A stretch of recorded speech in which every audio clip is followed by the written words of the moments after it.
Hello there.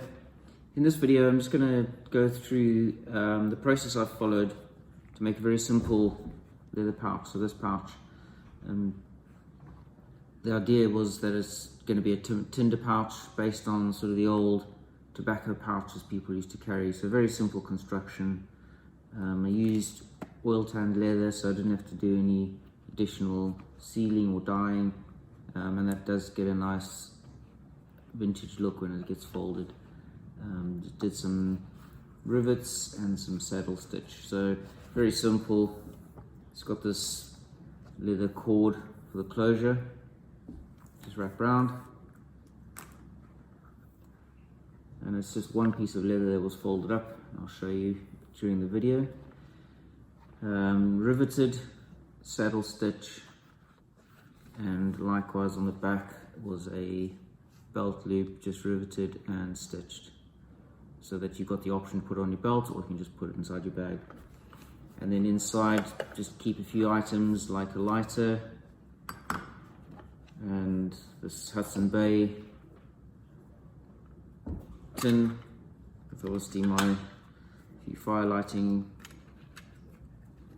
items like flint and steel, some Amadou, some various small bits of tinder. So just a handy thing to have with you at all times. Very small, easy to pop in your bag, and yeah, so it was an interesting little project, and I hope you enjoy it and find it useful.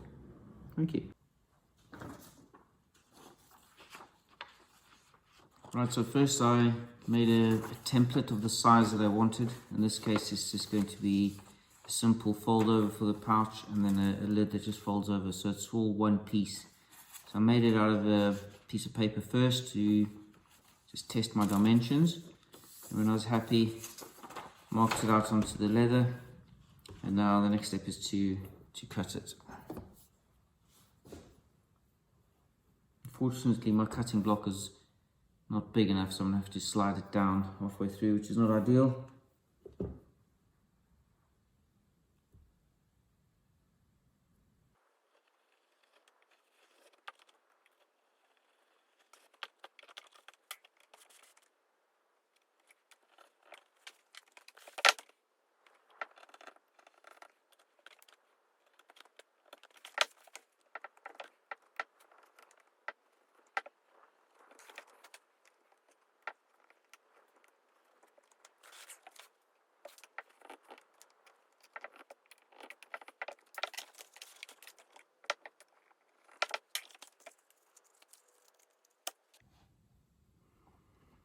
So at this point you also need to decide if you're going to put on a belt loop or not. You can put two slits in the back of the leather, just run your belt through that, but obviously if it's a pouch that you want to have small items, you have a hole in the back, it's not going to be ideal, so it can be quite useful. A bit extra work, but it can be quite useful to add a simple belt loop on the back. So I've already cut just a simple rectangle for that, and of course you need to stitch that first, because once you've sewn up the side, it's going to be much harder to get inside, or rivet it, whatever you're going to decide to do. I'm going to stitch it along there, and then I can work on these seams here. So that's my next step, is to stitch the belt loop onto the back.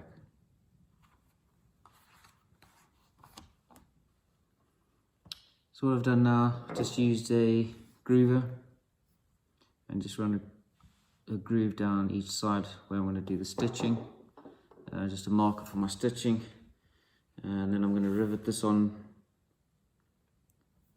So I'm going to use a punch, make 4 holes in the corners, and I've got my rivets ready, just little small brass rivets,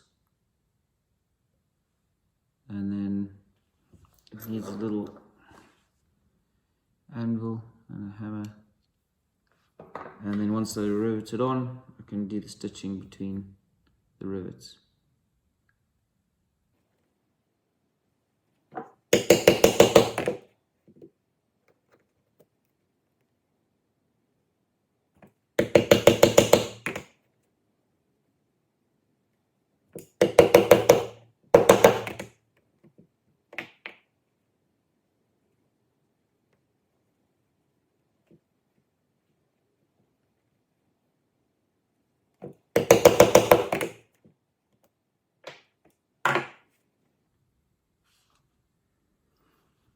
So the eagle-eyed amongst you will have noticed that I didn't use this punch as I suggested.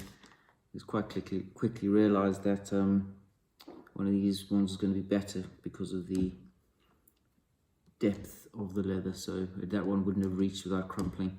So I reverted to one of these.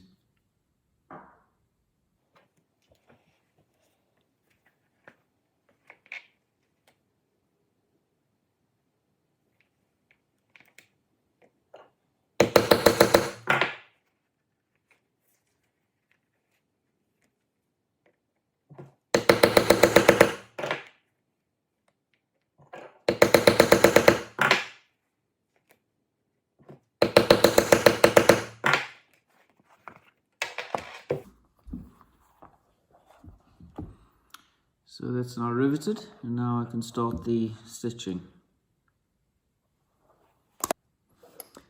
So what I did, was I just took one of these wheel marker, just to mark out the stitch holes, and then I used this diamond awl just to actually make the holes where the marks had been made by the roller.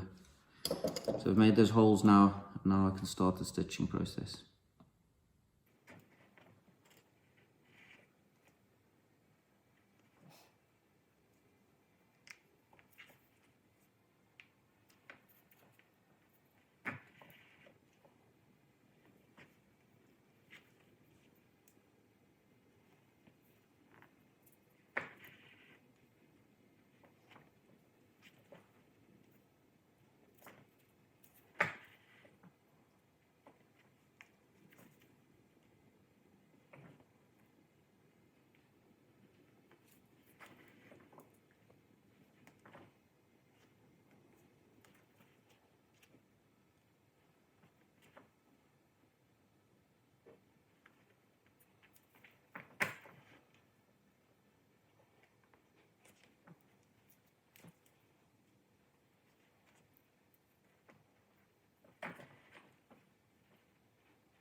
Okay, so I've stitched along, and then I've come a couple of stitches back to lock it off.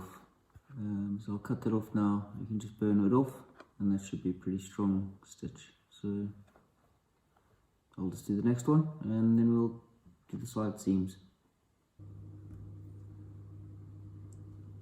What I want to do now is just round over the edges of this flap, so it's not so square. So I've just got a washer, and I'm going to use that as the guide for cutting the circle on the edge.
So circle, use the washer to make as a half circle as a template to cut off the edges there. Okay, so finished cutting the edges. I then punched 2 holes in the lid, and I used a bit of this leather cord to make a